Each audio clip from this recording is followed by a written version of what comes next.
And we're live! Hello and welcome to a special edition of whatever show we're doing tonight with Whales Only and Future Us, talking about the historic significance of Bitcoin and Hex and pizza. How will we tie these issues together? Find out tonight on whatever show we're doing.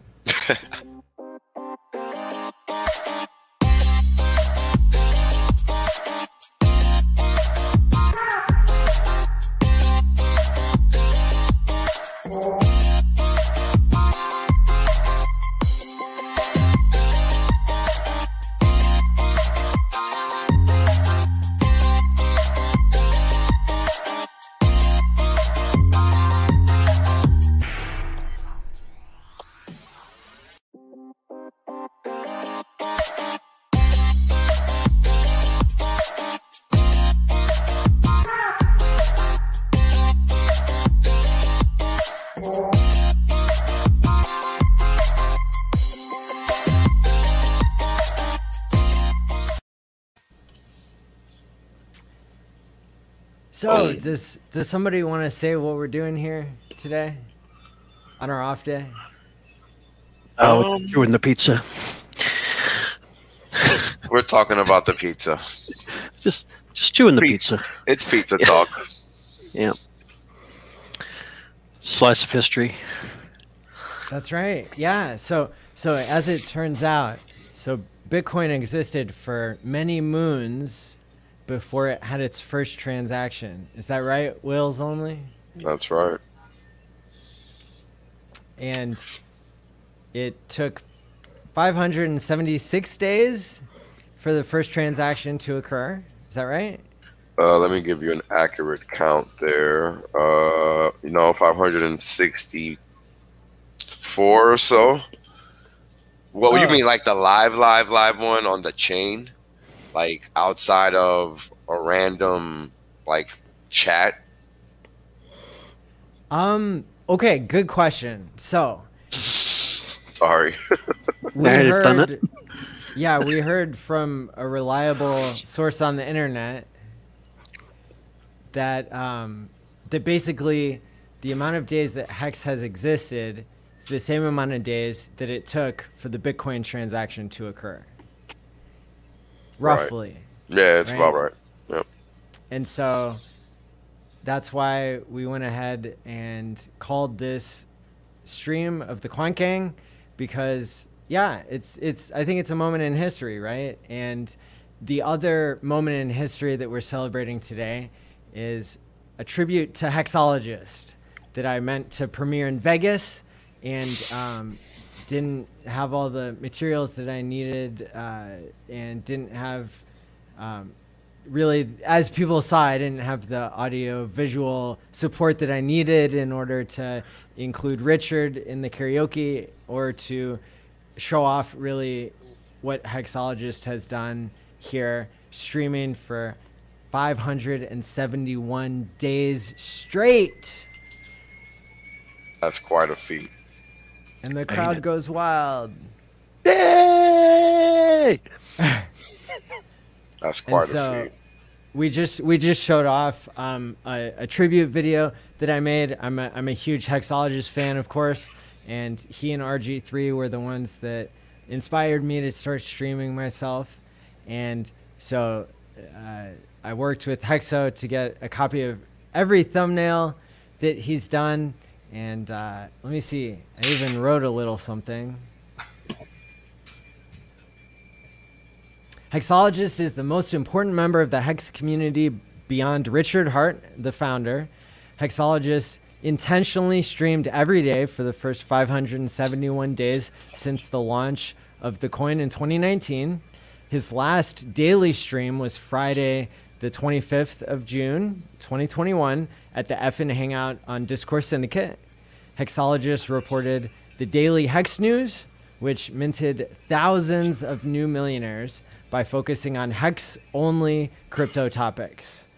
Hexo streamed even when he had the unspeakable sickness, as well as when his baby daughter was born. Hexo was the most popular Hex streamer, even when he got unfairly banned on YouTube due to controversies about Hex by the uninformed, who made false claims against Hexo to get him banned. Hexo is a veteran and will now start streaming weekly on Discord Syndicate and or his own channels. Please make sure to follow him across all platforms, twitter.com/hexologist31. And then there's a couple YouTube channels that I linked in the description on that video that we premiered just minutes ago. And that's for Hex Doctor and Hex Family. And then The Hexologist on Twitch is another good place to find him. Cool.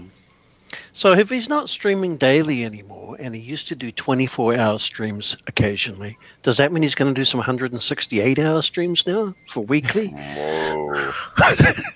That's not what I meant by weekly, but Oh, okay. good guess. Yeah. Man, that was an expensive pizza. Oof. Yeah, so Wow. Speaking of the Hex Bitcoin Pizza Day, right?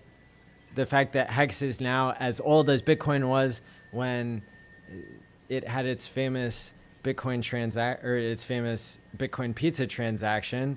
Hexologist did a transaction back, I'm not sure exactly what day it was, but I know that he made some thumbnails about it. And here we've got Yoda delivering in a Papa John's uniform, and we've got a 60-minute episode where they're interviewing Hexologists.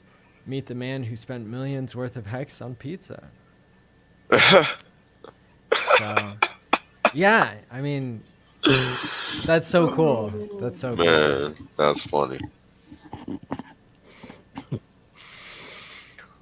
Let's see. That's a $6,000 pizza pretty much at this point.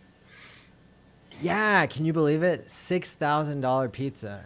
And, 5,800 rounding up. Okay. Wow.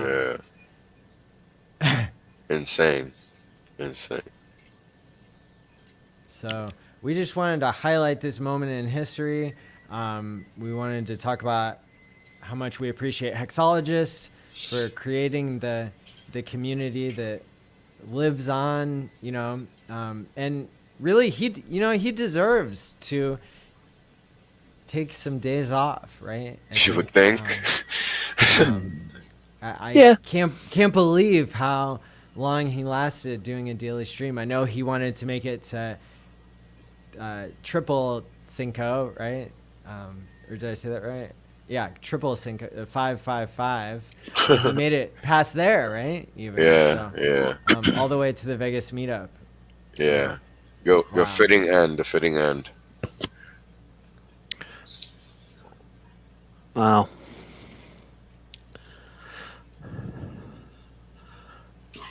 So how expensive do you think that pizza's gonna get before the year is out? I think it'll be discounted. Let's see. Please. Let me do some math here. What's 70,000 times $10? Oh, that pizza? Oh no, that won't be $10.01. discounted. That's what my first stream with Wales said in the thumbnail. $700,000, 700. Oh, hang on. $700,700 pizza. But we need to know if he staked the pizza and whether it was before Big Payday or not. Otherwise, how can we work it out? That is true. So Vince, so Hexologist bought it from Vince to recreate the original Bitcoin transaction that was done through an intermediary, right? Because Papa John's didn't accept Bitcoin or Hex that early on, and so I believe it was Crypto Vince who bought the pizza. So get him For on. Get him on the phone because we need to know whether he staked it or not to work out what it's worth now. Yeah, no problem. Yeah, we'll wait. Oh, sorry. That's Wales' line. We'll wait. Don't worry. So Wales, don't you stream with Crypto Vince? Yes, I on Hex do. Stations? Yes, I Okay. do. Would you like me to try to reach out to him? Try to see if he jumps on. Sure. Well, if he didn't stake it, he's not going to come back to us probably because he'll be too embarrassed. So we could just assume that he staked it. Let's see. Let's see if we can get crypto events on the stream right quick. Oh, hold on. And Brissology says that he likes Future Us's picture there, the background. Yes. Yeah, Briz is there. That's why. I'd like to say a special thanks to the person holding the camera, who shall remain anonymous, unless they tell me who it was. Was it? I think it was Hexo's wife. Ah, Mrs. Hexo, awesome. Thank you very much. Yes. Hex Nurse on Twitter. Hex Nurse. She's Very on cool. there now. Quite the photographer. Got Absolutely. RG3 to smile. Yeah. So I've got my prediction: Actually, $700,000 pizza Blocking the man of the. I should be over here. by Just end of year. Okay, yeah. Now we can see everybody who's not on screen. Well, and the man who counts, right? Yes. The man in the middle. Yeah. How's it going, Hex Monkey? By the way, shout out to Hex Monkey for donating to the Meetup fund that allowed us to pay it off. So we covered all the expenses. Thank you so much, Hex Monkey, for your $1,000 donation to the Meetup. You rock. All right, what's up, Hex Monkey? It was great meeting you out there, man. It was great meeting everybody, though, so I don't know. It feels odd shouting people out, but I really mean everybody. Hell yeah. Hell yeah. And so, yeah, I don't know. I was thinking about ordering a pizza, but I feel like Hexologist already, ordered the $6,000 pizza. So we're just recreating history, and people will see here in the show notes that I have, right? Because this is pretty wild. Here, I'm going to share the original post for people who don't know about the BitcoinTalk.org. I guess this is where Satoshi and everybody got together and posted all their ramblings. And is that right? Future Us? Whales only? What? What are you? Did, The victor goes to the victor goes to history books, but I've been busy. Oh, okay. Yeah, sorry. So, I'll look. okay. I don't know if Satoshi... Where did Satoshi post all of his... Oh, I'm trying Was to it- remember. Bitcoin Talk, or was it somewhere else? I don't remember. I don't remember. Either way- I either think it way, was people Bitcoin can Talk see. though, but I don't People can remember. see, this is where the post happened, where they were deciding how much to pay for the Bitcoin pizza. The settling price, I think, was 10,000 Bitcoins for $41 worth of pizza. And that comes out to a price of, what do we say, 41 cents. hundredths? Yeah, 4 cents, 4.1 cents of a cent. And so that means that the number that Richard quotes, as both of you pointed out before the stream, that it's much higher than a 6 million X that Bitcoin did. That was considering Bitcoin's starting price as a penny, whereas this would more than double the final percentage rise that Bitcoin did, right? Yep. Yeah. Funny, right? So we went to 65,000 divided by 0.0041. This lady keeps I'm not licensed to use calculator, but if I've done it right, 15.8 million X from pizza price at its high, roughly, rounding to about 15.8 million X. Wow. Nothing. It's Nothing at all. Nothing at all. It makes me speechless because my brain just sort of takes a pause whenever I try to compute what that means in reality, you know. When you put a dollar bill on the table and go, okay, if there were 8.5 million of these, could I even be in this room? No. It's insane. Probably And not. then, and then I guess, do you guys think Hex or Bitcoin is designed better?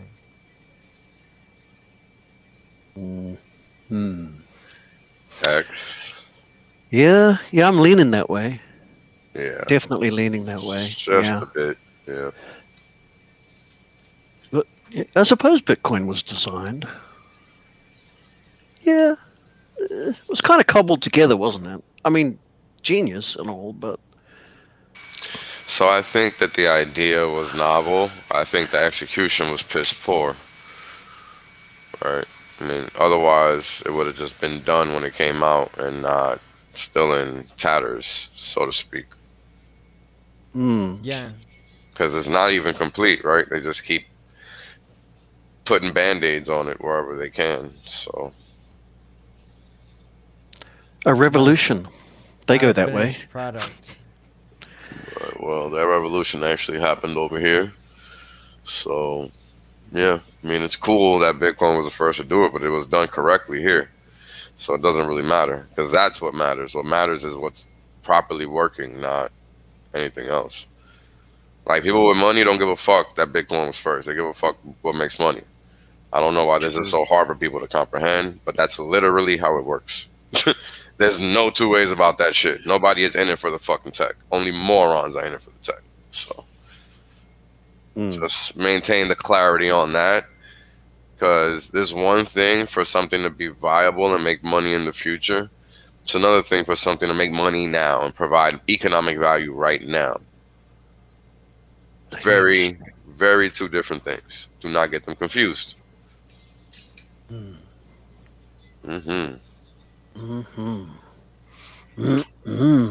now Bitcoin's what, like 34K today or something? Sorry, what? I was distracted. 30, Oh, that pizza. 34,831. 33. Right. Okay, so what we're looking at here is $340 million worth of pizza, Jesus. right? In Hicks terms?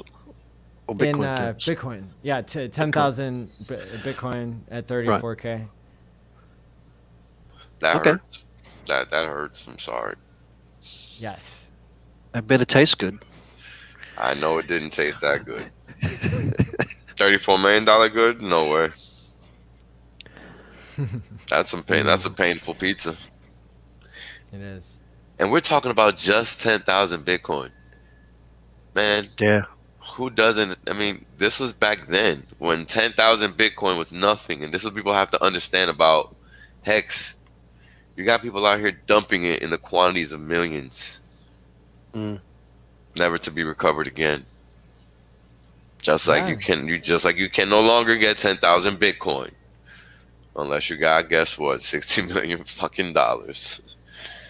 So that's how the math works, or whatever the number is.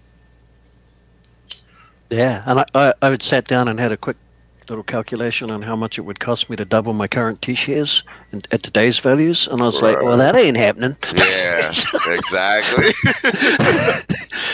Like, it's wild, man. It's wild, because we were picking up T-shares in double, triple digits.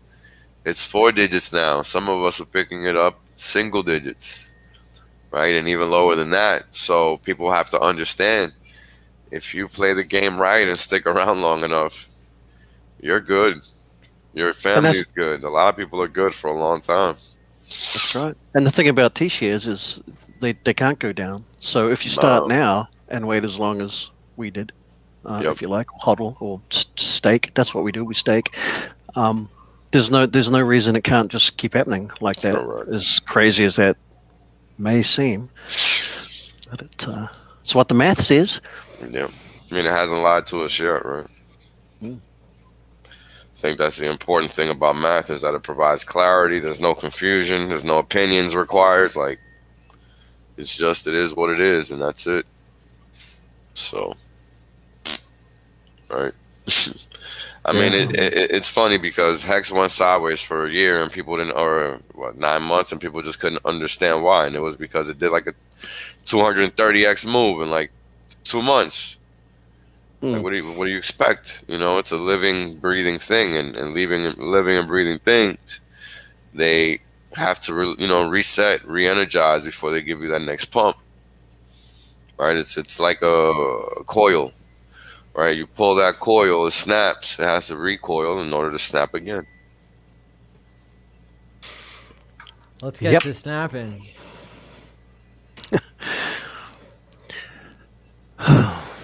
I'm sorry. I'm usually quite talkative and noisy, and people have to tell me to shut up. But I'm just in awe of all of this. It's just amazing. I mean, speechless. Speechless. It's interesting to know what's coming, right? Like, emotionally, it makes no sense. No. Mathematically, it's obvious. Yeah. And yeah. Well, there you go. That's why I'm glad to have both of you guys on, because you both really understand the math. You understand the game theory very deeply. And I know a lot of people feel the same way I do, that you guys teach us a lot. So, well, it seems like every other day, some emergent property of Hex, it's intrinsic game theory, but also emergent game theory, pops out that you didn't sort of notice before.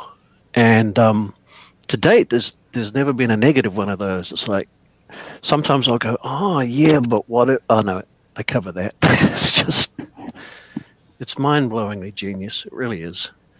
And it seems so obvious. I mean, it's basically just modeled after the way economics actually works. It's not like anything it is groundbreakingly new in that sense. Yeah. You know?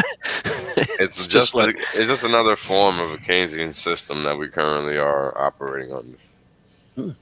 So, but without the corrupt middlemen and the sovereign sort of owners of the currency. They're just not there. So that's what's so mind-blowing. Do you guys think that information wants to be decentralized? I think information is decentralized, actually. By its nature? Yeah. Entropy. Think about it. Yeah, think about it. Entropy. Yes. Second law of thermodynamics. That's what Hex is really all about. Really? I don't know. I'll work on it. Well, this is how you and I. Yeah, this is how you and I come up with this kind of stuff. Yeah, we say something stupid and they go, "Wait a minute, maybe there's something in that." Yeah. That's pretty much how it works.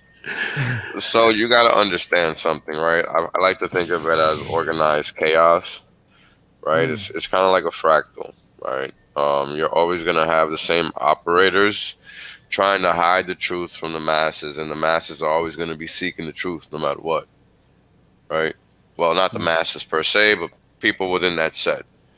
And with that, you're going to have deviations between one set and another. That's just by nature. So when you take that into consideration, it's very easy to see where information can become decentralized.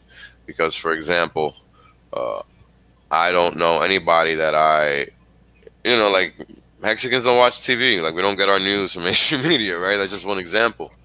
Correct. Yeah, correct. Right. So where else do you get it from? The other sources, and that's decentralization, because mainstream media is a centralized source for information in the world, right? So by default, information has always been decentralized based on the fact that people know mainstream media is manipulated. So that's why I view it that way.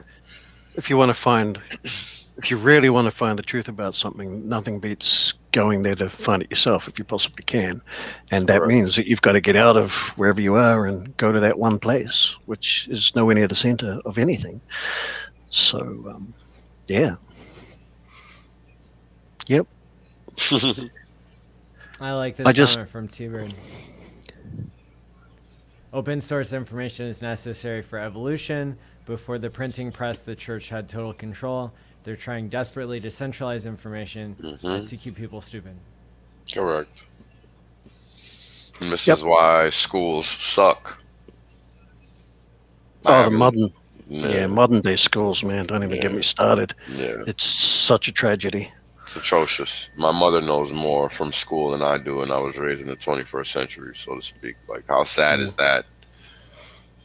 Yeah. Right? Like, when you take that into account in terms of just what education is supposed to be versus what it is today, third world countries have better educational systems than the U.S. just on the content, right? Because there is no content in the Western world. There just isn't. This is why you have the least amount of engineers come from the U.S. It's not a coincidence. They come from overseas, right? People here don't have the foundation to know how to fucking think. They're too stupid thinking 1 + 1 is 2 all the fucking time, and that's just not how reality is. Right? I'm hoping it goes in waves. I'm really hoping it goes in waves, and that society will swing around. But look, man, let me tell you something. So much working against it. Yeah, let me tell you something. I have hope. Let me explain. Unless you want to do something, you're not gonna do it, right? So I was a horrible math student until I decided not to be one. And that is when I really started to wake up and learn how to think and yada yada, because I was forcing myself to learn math, and that led me to all this other craziness. Right, but the fact of the matter is that I wanted to do it. I don't think there's a way to force people to want to do something that they need to do. I'm glad you asked. School me, Maddie.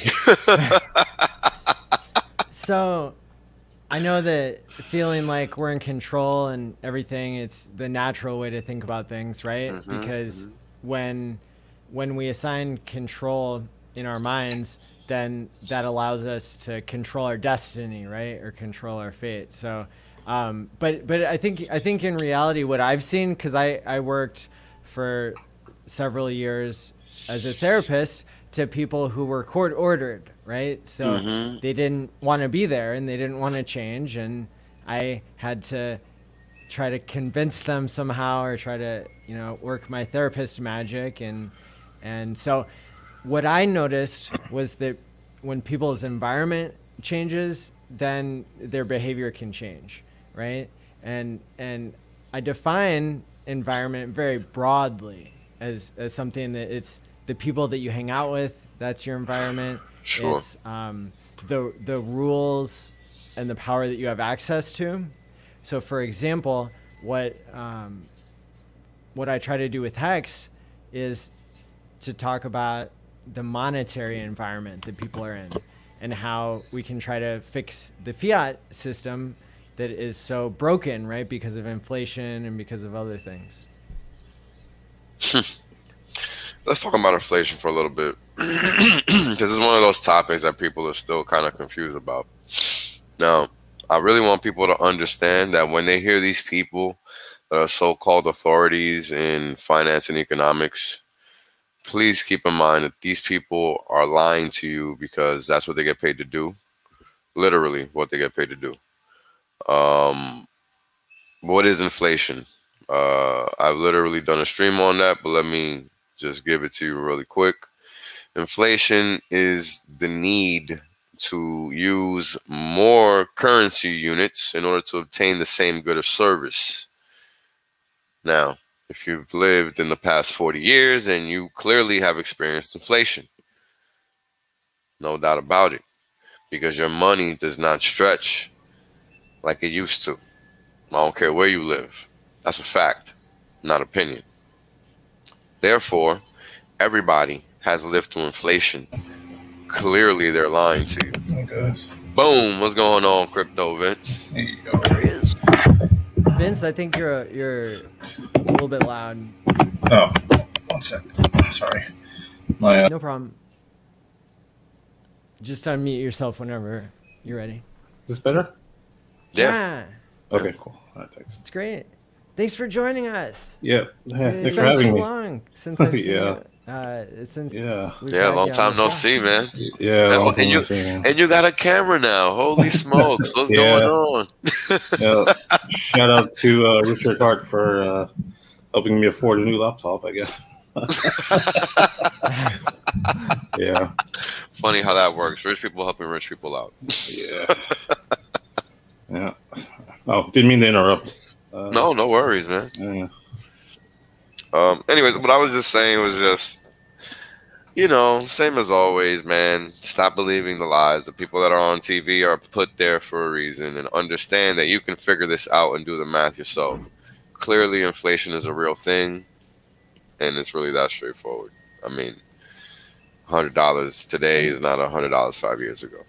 So. And one of the tools that future us and I have created to try to basically help people, right, who are not ready for Hex, right, because they don't have hours and hours in their day to understand what is money, what is inflation, oh, that's a bummer, what is Bitcoin, oh, that's a bummer, right, like, what is Hex? It takes a while to explain all that, right? And so we created the T-shirt app to get people to be able to put in $50 into Hex quickly, and then they can ask questions later, right? And it's like the Sultan of Brunei or something comes along and says, "You're going to have some of my currency. I don't want it, but it's already in your pocket." Oh, so what's it worth? Oh, I thought you didn't care. There you go. Yeah. Maddie's idea, I looked at the whole thing very skeptically and thought, come on, Maddie, these are humans. They do that thinking thing. He's like, exactly. And I'm like, oh. And then it went from there. It was history. So everybody I did a live demo to in Vegas was just like blown away. And then when I tried to do it on QuantGang the other night, it was underwhelming. But I think that everybody who goes out there and tries it, that's all we're asking is to play the game and check it out to see how quickly you can make a stake, and that way we'll be able to reach our target audience, which is people who know someone who did well in Hex. So all the Hexicans can share tshare.app, and they'll be able to onboard people without many questions asked. Right? I tell you too, it really is something. There's something about the experience. Like, I wrote the code, I know exactly how the whole thing works, and while I was doing it, I was like, okay, well, this is what Maddie and I have designed, and that's all cool. And I was trying to imagine what it would be like, for the user to operate the controls and do this simple thing. And I was like, okay, whatever.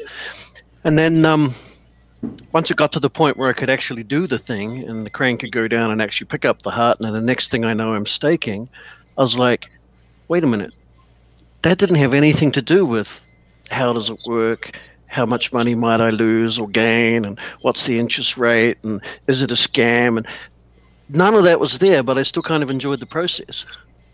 And then I understood what Maddie's original idea was weeks and weeks before. I was like, I get it now. Actually doing it needs to be a thing in order to sort of go, because we're all mathematical, and the Hexicans, truth seekers, and first thing we did when we saw Hex is like, okay, how scammy is this one on a scale of 1 to 1 million? Yeah. So we dove deep. We went right into it, or we wouldn't be here. And so then when you get something that's in a completely different realm, like trying to choose a fluffy red heart, it sort of doesn't compute until you do it, and then you think, maybe this could onboard people. It's really quite something. It's really quite something. I was very surprised, and I wrote it. And that's the difference, right, between the experiential domain and kind of the cognitive domain, right? And so people can. Is this the right screen I'm looking? No, that's not it. I'm gonna try this again. Do it as many times as it takes here. Let's see, entire screen. That's what I'm looking for. Okay. So, can you guys see this? Yep. Oh, yep. Let me hide this window. So, tshare.app, right? So we get here, you know, or imagine you're somebody new in Hex. You get here and you're like, wow, why didn't Maddie send me here? This doesn't look like it has anything to do with crypto, but it says tap here, so let's go. And then, oh, a 15-second claw game. That's weird. The controls only go up and to the right. Okay, well. And by the way, you can actually lose at this game. So pressure's on. Here we go. Now I'm going to drop the claw before the timer runs out. And boom, I've won 100 of something. Fluffy heart points. 10 years. Okay, well. What was all that about? I don't know what I'm doing, but I'm not asking questions about all that other technical stuff because now I'm trying to figure this little thing out, right? Carry on. That's right. Yeah, now it's not what is money, it's what the hell is this? And it's easier for me to hit the button keep prize than to text Maddie and ask him what the hell he got me into. So, oh wow, right? Look, a list of achievements. Me? Achievements for me? Thank you. Won a fluffy heart? Fun. Acquired Hex. So this is where the app is going to read from MetaMask whether it'll know whether you have Hex yet or not, whether you have ETH yet or not. And then if I hit this mint prize button, because I already have those, it will authorize the transaction in MetaMask and I can hit confirm, and that would create a 10-year stake of 500 Hex, right? So that's incredibly easy. If I was in a wallet that didn't have Hex and ETH, then it would take me to screens where I could buy ETH with a debit card, $50 worth or more, through MetaMask. Can you do that? Can you just select a different wallet in MetaMask there that hasn't got any Hex in it? Have you got one handy there?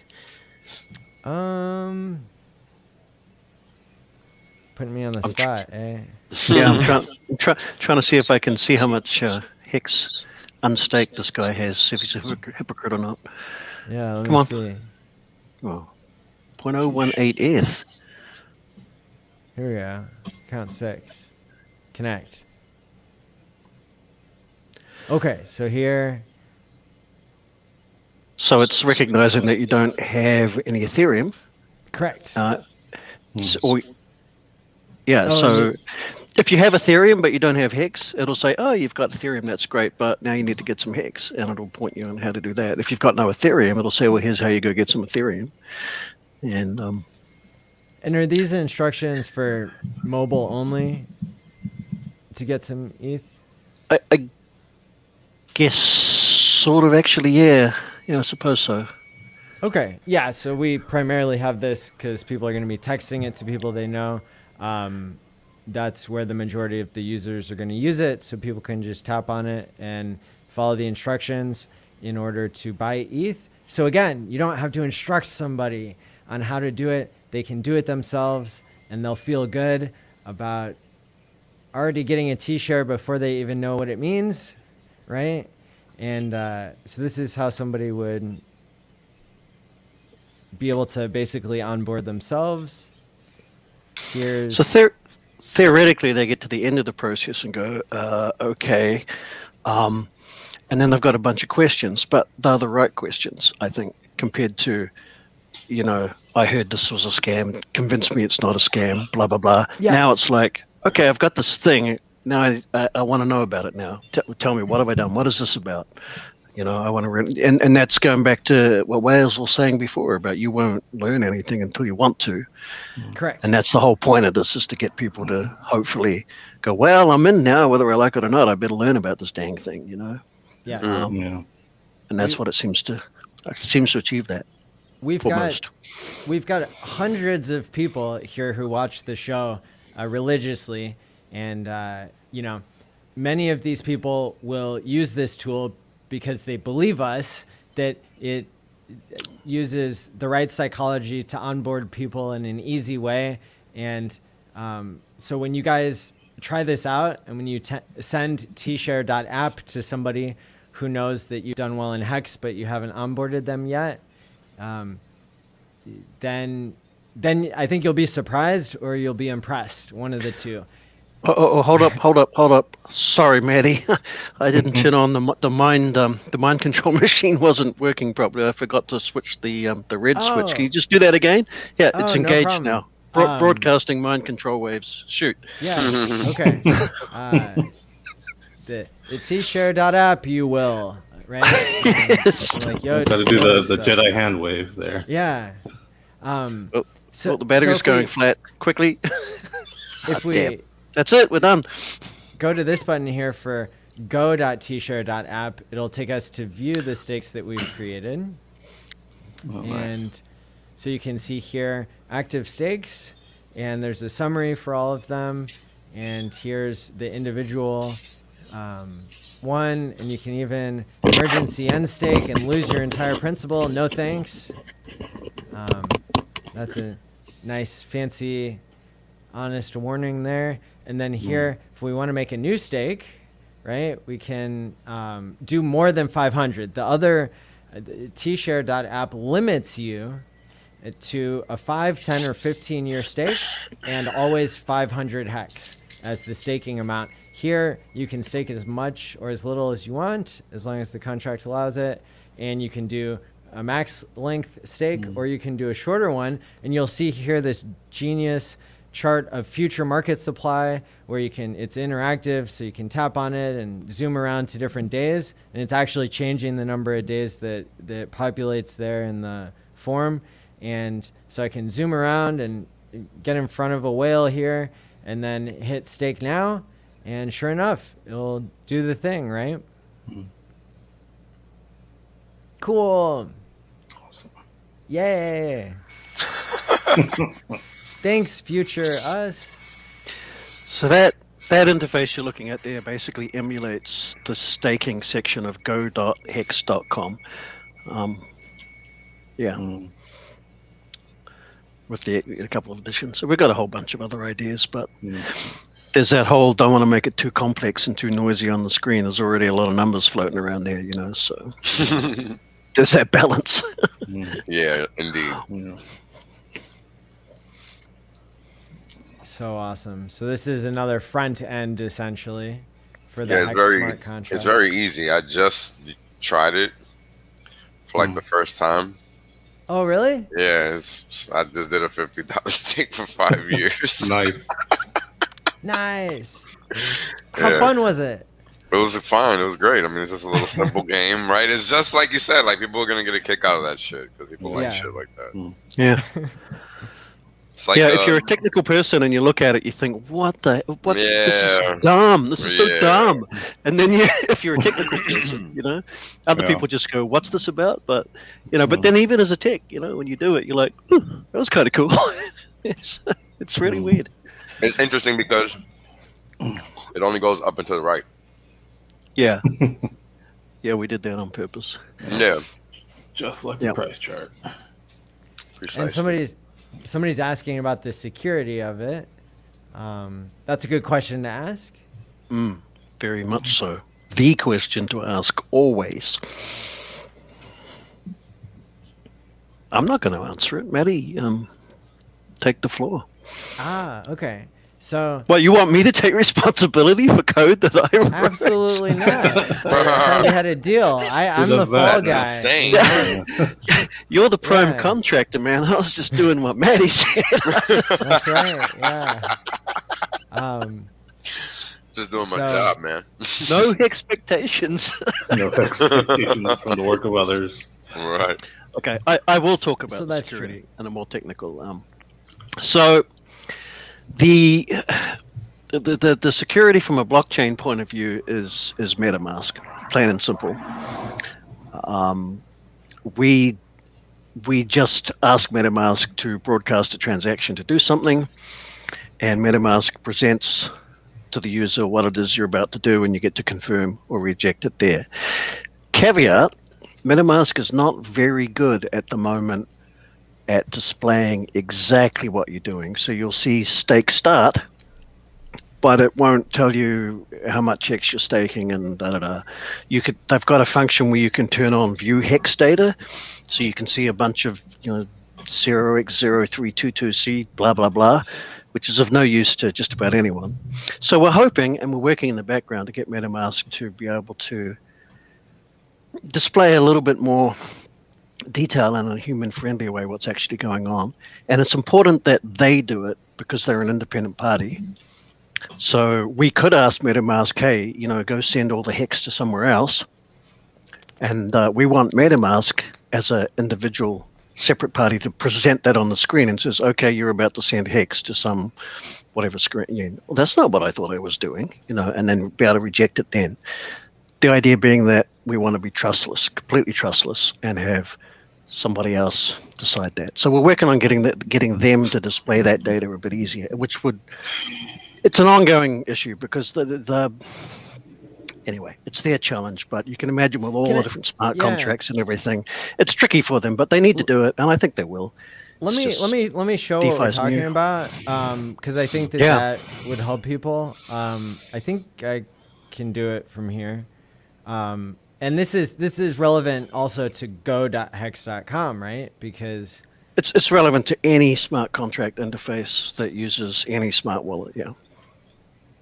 I mean, you're trusting that website, that DApp, to do what it says it's going to do, and MetaMask is kind of the point at which you can confirm that it's going to do what you think it was going to do. Yeah. So here, where MetaMask is asking me to confirm, right, that I'm going to start a stake. Screen's not sharing. Oh, it's not? Oh, okay. No.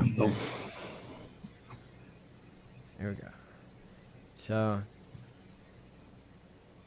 it's requesting, and so this is what pops up, right? And maybe people can't see it very well, but you get the idea. What we're saying is that the data here should be pulling through more human readable to the user interface. Before I hit confirm, I should really know what I'm confirming instead of just confirming the gas fee. I should be able to confirm the data. So in the top left there, it does say stake start, and that's a relatively new thing they finally added, so you at least know what function you're going to call in the contract, but it's still not telling you what values you're sending to that function, which in this case is the amount of hex you want to stake in a number of days. And I don't see any real technical reason why that is so difficult for them, but so I guess they'll get there, and that'll be cool. Now, back to the security. Sorry, Maddie, have you? Yeah, okay. So back to the security. The one attack vector that does exist would be if someone were to hack the website or the server that hosts the app, so that when you download the app onto your browser, i.e. just click on it and load it, you might be getting some corrupt version. I've tried to come up with ways to prevent that from happening, but it would require infrastructure changes across sort of the internet and how it works. Won't go into that, but also working on that. It's a long plan, but all I can say is right now is the server is secure as pretty much any other server online these days. Firewalls, all the rest of it, always kept up to date, and the attack threat is about the same as any other website anywhere. And having MetaMask there as a sort of a go-between, like a decentralized trustless middleman, if there is such a thing, is what we're kind of counting on to keep the security in line. But aforementioned things notwithstanding, it'd be nicer if you could see exactly what you were actually confirming in MetaMask, so that you could be doubly, triply sure. So, in general, we can say that even though we have a lot of great ideas on how to advance the security of the entire ecosystem of MetaMask and go.hex.com and tshare.app, right? We, at this point aren't seeing anything that shows us that it's less secure than, than it should be. And so than anything else, yeah. I've done stakes on there, and it's these 500 hex stakes that sure could be worth a lot of money someday. Right now, it's worth about as much as a Bitcoin pizza was in the beginning of Bitcoin, right? About $41, and so yeah, we think it's safe and trustworthy because also it's like a read only, in the sense that MetaMask is asking you whenever you do anything. So Yeah, and the trustlessness of the whole DeFi space is key and not well understood by devs yet in terms of the best way to go forward. And so the best thing we have at the moment is to do your own research, right?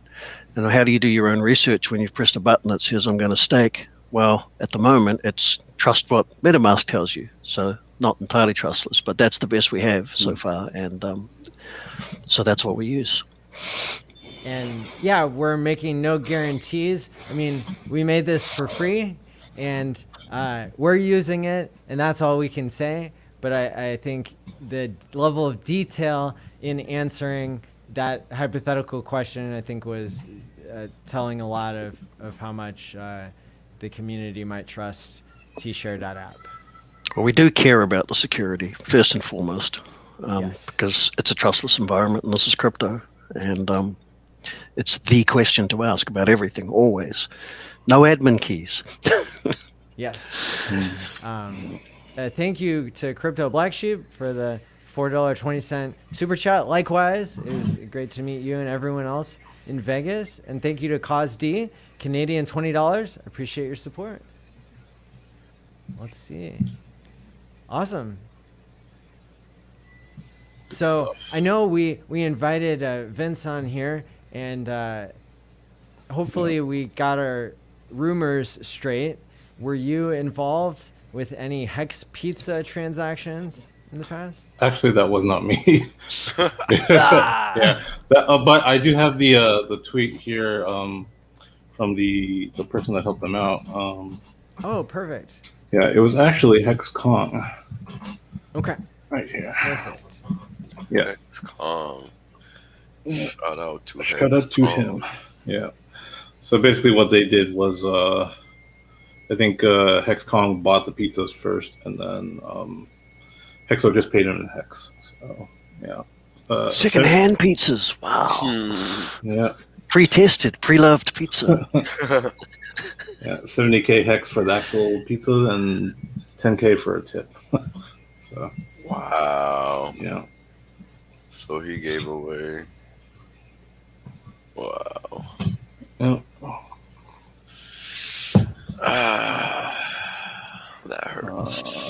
Same price. Wow, they did a good job of matching the original $41 Bitcoin pizza, right? Yeah. It was pretty good. Let's see. Make it crispy. That sounds good. According to Nomics, it's now worth $6,686.53. So you said it was 70,000 and then 10,000 for tip? Yep. Wow. That's correct. 80,000 in total. Insane. Wow, legendary. That's like $1,000 tip or something. Yeah. see, and I tried to buy this tweet. Yeah. My offer wasn't high enough. Wow. Oh well. Did you try offering them Bitcoin? No, I didn't. No, I didn't try offering 340 million Bitcoin. That probably would have $340 million. Yeah. Wow. Well, that's cool. A stake in the ground for history. See what I did there?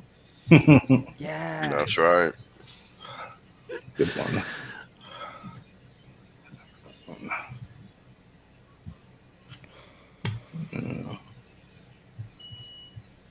What else? What else is going on? So I know we got another 5 minutes or so here before. I have a dev meeting. Just want to touch on something for security, just to button it up, because people love to worry about the front side of security and not the side that really matters, which is themselves. Yes. At the end of the day, most of the errors that have happened on the security side of things are due to operator error. Hmm. So if you're not aware of what you're doing, it doesn't matter how good the security on the app or website or anything is. Yeah. So there's a pro tip for you. Hmm. That's a good point. Yeah. And so how can people correct for user error or put in extra effort in order to minimize that? Pay attention to detail. Make sure that when you know you're on the real website, for example, in this case, because it's a DApp, right? Meaning it's just a web-based application. Hmm. That means you need to make sure that everything you're looking at is factual. It's correct. It's what makes sense. There's no typos. You know everything related to Hex. So nothing should be out of place. Nothing should be out of, like, you should pay attention to all those little details. And it sounds like a lot, but guess what? That's the world we live in now. So get used to it. It's on you. It's not on anybody else. I'm sorry. Yeah. I mean, it's either you take control of your financial future or you leave it in somebody else's hands like you have been, and let me know how that works out for you. It's not. Yeah. He'll On wait, desktop, yeah. you can always like bookmark the site so that you know it's the call. same one that you. Yeah, I mean, but that's the interesting thing, right? When in most browsers, once you go to a website once, it takes you to the same website over and over and over. So when we're talking about a DDoS attack or something like that, that's somebody trying to get in on that same site as you while you're trying to get in, right? So you got to be careful. That's why you got to pay attention to what's happening in front of you. It's not as simple as just using the bookmark, unfortunately.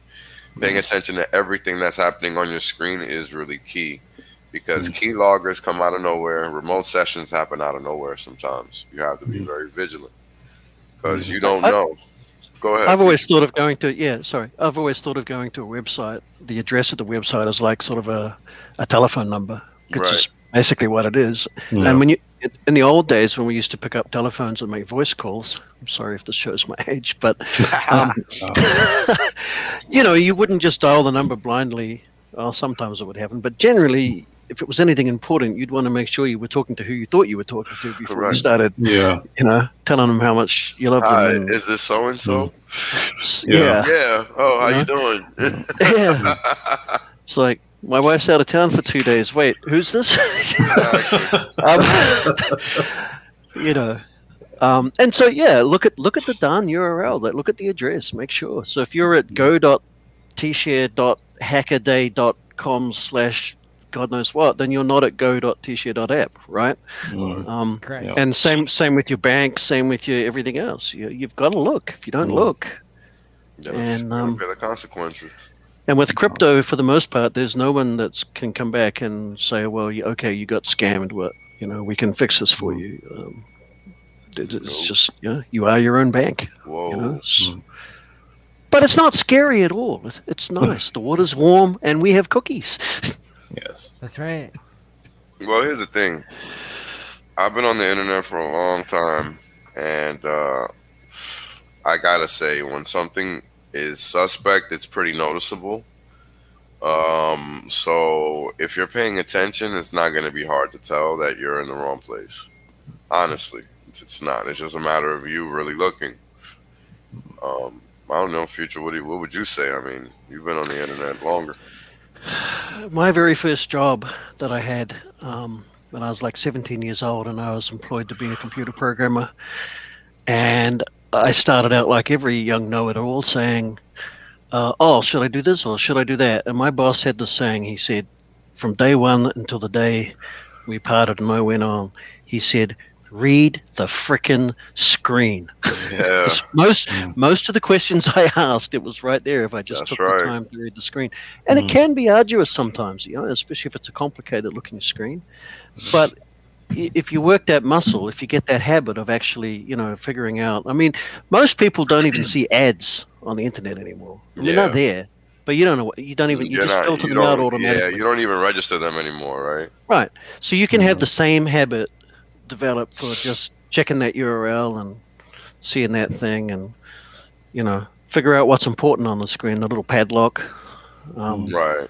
Is this a secure site and all that kind of thing? And just make it a habit to just notice whether those things are there or not. You know? And when in doubt, if money is involved, do not. Period. Just don't. Just don't. Just don't click that button if it looks wonky or something's not right or whatever. Yeah. Go ask somebody, Because it might not just be $500 or whatever here and now. It might be your online identity. Could be everything. It's very, very rare. Very, very few people fall to these kinds of things. But if you don't have the habits, then you're at greater risk. And it's not that difficult. It's not that difficult. It's not. And I mean, it really is as simple as, like you just said, looking at the screen. You really have to look at the screen. You really do. It's so basic. And it's basic for a reason. You want to be sure that you're at the right place at all times because, again, you know, it's the internet. You don't have control of everything at all. Because, again, it's just data packets moving around. It's not some, you know, brick and mortar, you know, so it's important to remember that. Yeah, and the screen's all you've got. That's it. What's on that screen is all you've got. That's your defense and your offense, unfortunately. Yeah.